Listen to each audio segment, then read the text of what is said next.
नमस्कार दोस्तों, welcome back to your own channel Adhishthan commerce classes. आज के वीडियो का हमारा सब्जेक्ट है organisation of commerce and management, fourth chapter business services and the today's topic is e banking services. देखिए, e banking क्या है। ई बैंकिंग मतलब आपको अगर कुछ भी बैंक ट्रांजैक्शंस करना होगा तो इसके लिए आपको बैंक ब्रांच में जाने का ज़रूरत नहीं पड़ेगा। आप सभी ट्रांजैक्शन आपके घर पे बैठ के या जहाँ भी आप हो वहाँ से कर सकते हैं। That is called E banking transactions. E-banking stands for electronic banking, is called as virtual banking. E-banking is the result of development in the field of electronic and computer. Under e-banking, the banking services or the banking operations are computerized. Some of the elements of e-banking are as follows. So e-banking क्या है? E-banking का E का मतलब है electronic banking. इसको हम लोग online banking भी बोल सकते हैं या वर्चुअल बैंकिंग भी बोल सकते हैं। E banking is the result of development in the field of electronics and computer. So ये ई बैंकिंग जो कंसेप्ट आया, ये कभी से आया? जब ये सभी जो डेवलपमेंट हुए इन the field of electronics and computers में जो भी डेवलपमेंट हुए, इससे ये कंसेप्ट का इन्वेंशन हुआ है।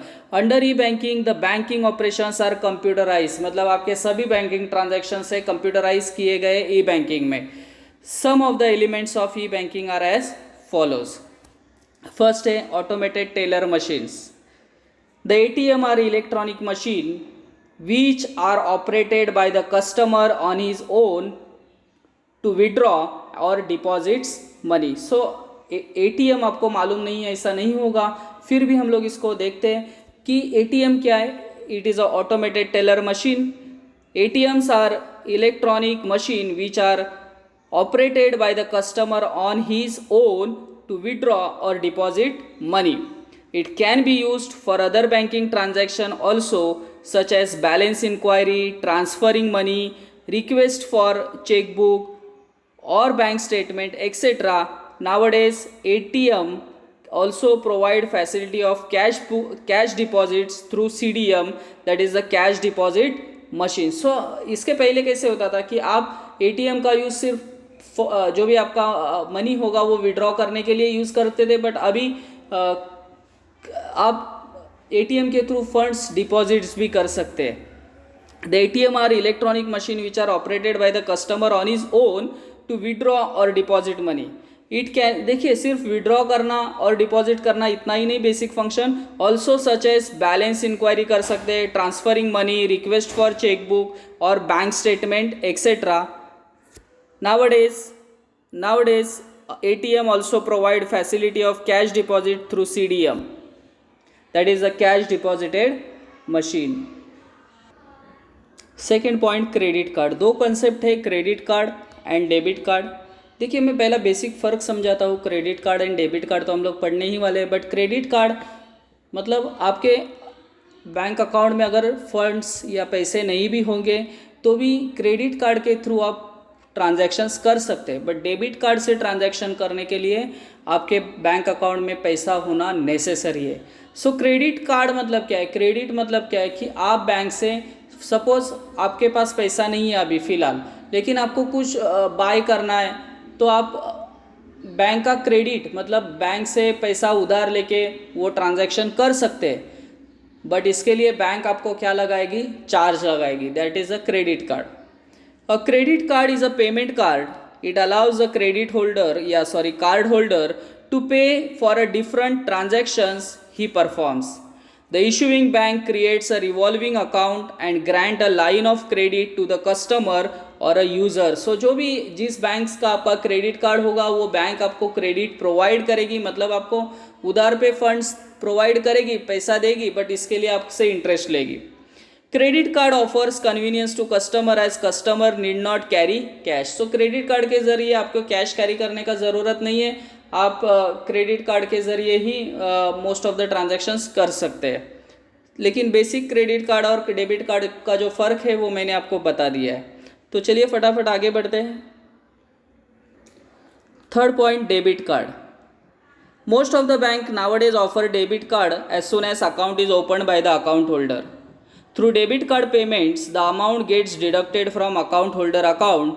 Some bank offer personalized debit and credit card as per the requirement of the customer. So basic debit card क्या है कि डेबिट कार्ड अगर आपको कुछ भी दुकान से या कहीं भी कुछ भी खरीदना है, बाय करना है, तो इसके लिए आपके अकाउंट में बैलेंस होना चाहिए, तभी डेबिट कार्ड आप यूज़ कर सकते हैं। क्रेडिट कार्ड में ऐसा नहीं था, आपके अकाउंट में पर्टिकुलर बैलेंस नहीं होने के बाद भी आप ट्रांजैक्शंस कर सकते हैं। That is the difference between the debit card and credit card.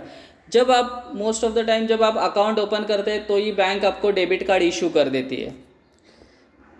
Fourth concept RTGS. RTGS stands for real time gross settlement. तो आरटीजीएस का फुल फॉर्म क्या है? Real time gross settlement. यहाँ देखिए इन्होंने फुल फॉर्म दिया है real time gross settlement. RTGS is a fund transfer system where transfer of funds of money takes place from the one bank to another bank on a real time and on a gross basis. It is a fastest money transfer system through the banking channel. देखिए RTGS fund transfer करने का एक तरीका है जिसके through आप fund transfer कर सकते हैं in a real time gross settlement. So real time gross settlement क्या है? देखिए real time settlement means payment transaction is not subject to any waiting period. मतलब अगर ये RTGS क्यों यूज़ करते हैं? फंड को ट्रांसफ़र करने के लिए। तो आपको किसी भी को अगर फंड ट्रांसफ़र करना है तो आप रियल टाइम में उसको ट्रांसफ़र कर सकते हैं। The transactions are settled as soon as they are process. जब आप ट्रांजैक्शन करेंगे तुरंत वो प्रोसेस्ड हो जाएगा। The receiving bank has to credit the account of the client within 2 hours of receiving the funds transfer message. मतलब जिस bank से भी आप ट्रांसफ़र कर रहे हैं और जो बैंक भी ये फंड्स रिसीव कर रहे हैं उसको आप जिसके नाम से आपने ये फंड ट्रांसफ़र किया है उसके अकाउंट में 2 घंटे के अंदर इसको ट्रांसफ़र करना पड़ेगा। That is the real time gross settlement means the transactions are settled on a one-to-one basis without bunching with the any other transactions। देखिए ये RTGS आप पढ़ रहे हैं, इसके बाद NEFT आने वाला है। तो RTGS में कैसे 1-to-1 ट्रांजेक्शन्स हो रहे हैं, बट NEFT में कैसे होगा? बंच में ट्रांजेक्शन्स होगा। The minimum amount to be remitted through RTGS is rupees 2 lakhs, while there is no upper limit for a transaction. However, amount changes from bank to bank. So देखिए real time gross settlement RTGS एक fund transfer करने का जरिए जहाँ 1-to-1 transaction होते हैं, no bunch of transaction, मतलब bunching में ट्रांजैक्शन नहीं होंगे यहाँ। और आपको मिनिमम 2 लाख या 2 लाख से ज़्यादा का फंड ट्रांसफ़र करने के लिए ही ये फैसिलिटी अवेलेबल होगा। That is the RTGS। 5th point NEFT। देखिए RTGS और NEFT दोनों भी फंड ट्रांसफ़र करने के ही तरीके हैं, बट RTGS में कैसे है? RTGS 1-to-1 ट्रांजैक्शन होते हैं, यहाँ बंचिंग में ट्रांजैक्शन होते हैं। अभी इसका मतलब क्या है? बंचिंग में ट्रांजैक्शन होते हैं। सपोज आपने 9 बजे अगर 9-10 बजे अगर बैंक खुलता है तो आप जाके 9:30 बजे अगर ट्रांजैक्शन करते हैं फंड ट्रांसफ़र का, तो बैंक का एक टाइम होता है, समझो 12 बजे का टाइम है, तो बैंक जब 9 बजे ओपन हुआ, 9 बजे से 12 बजे तक जितने भी ट्रांजैक्शन एक साथ आए तो ये सबको बैंक 12 बजे सेटल कर देती है। That is the bunching. तो रियल टाइम में ऐसा नहीं हो रहा था, रियल टाइम में 1-to-1 ट्रांजैक्शन हो रहा था, बट यहाँ बंचिंग ऑफ ट्रांजैक्शन है। तो ये फ़र्क है दोनों में, NEFT और RTGS में। बाकी दोनों जो है वो फंड ट्रांसफ़र करने के लिए ही यूज़ किया जाता है। NEFT stand for national electronic fund transfer. Under this system, funds are transferred electronically from one branch to another branch or one bank to another bank in the country. The client has to give detailed NEFT code of branch and account number of beneficiary to whom the money is to be transferred. मतलब जिसके नाम पे भी ये fund transfer करना है उसका आपको अकाउंट नंबर और NEFT कोड बैंक को देना पड़ेगा, तो अकॉर्डिंगली बैंक आपका फंड ट्रांसफ़र कर देगी। The NEFT settlement takes place at a particular time during the working hours. For instance, settlement of fund transfer request is NEFT system is done on half hourly basis. मतलब half hourly basis पे ये transaction चलते हैं। जैसे there are 24 hours hourly settlement batches run from 8 AM to 7 PM on all working days of a week. The main difference between NEFT and RTGS is that in case of RTGS, transfer is done on gross settlement basis, while NEFT is done on a deferred net basis where transactions are bundled together. जो मैंने फ़र्क बताया था कि ये 1-to-1 transaction होते हैं RTGS में और यहाँ बंच में ट्रांजैक्शन होते हैं, एक साथ जो भी टाइम होगा वो अकॉर्डिंगली आपके फंड्स क्या किए जाते हैं, ट्रांसफर्ड किया जाता है. नेशनल इलेक्ट्रॉनिक फंड ट्रांसफ़र, यहाँ देखिए इन्होंने जो बोला था, there are 24 half hourly settlement batches, मतलब आधा घंटे का ऐसा टाइम होता है. अगर 9 बजे बैंक खुलता है तो 9:30 से 10 ऐसे हाफ ईयरली बेसिस पे ये ट्रांजैक्शन सेटल किए जाते हैं. Next concept, net banking and mobile banking. ये किसी को नहीं मालूम होगा, ऐसे हो ही नहीं सकता, क्योंकि आपने मोस्ट ऑफ द लोगों ने ये नेट बैंकिंग या मोबाइल बैंकिंग यूज़ भी किया होगा. With the introduction of net banking, the client is able to transact banking operation with the help of computer, laptop and other gadgets.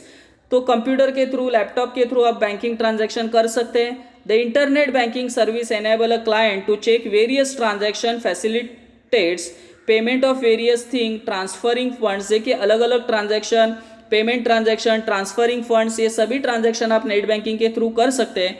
इसका ही आगे का एक मतलब आप मोबाइल के थ्रू इसको अभी कर रहे हैं. Mobile banking refers to use of banking service with the help of mobile phones. The client registered with the bank for this facility and get a unique code for transaction. मतलब अगर आपको mobile banking करना है तो bank से आपको एक unique code लेना पड़ेगा for transactions.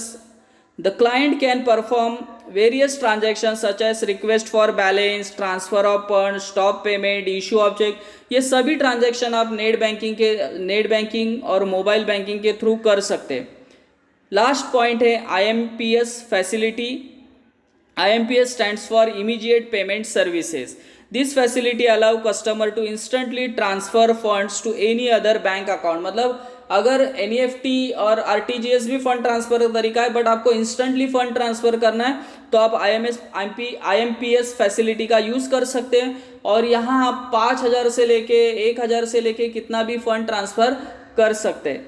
तो आई होप दोस्तों ये ई बैंकिंग के सभी पॉइंट्स आपको समझे होंगे, मेरे एफर्ट्स आपको पसंद आए होंगे. तो प्लीज़ लाइक करना, दोस्तों के साथ शेयर करना. That's it, thank you very much दोस्तों. We will be meeting in our next video. तब तक के लिए बाय बाय.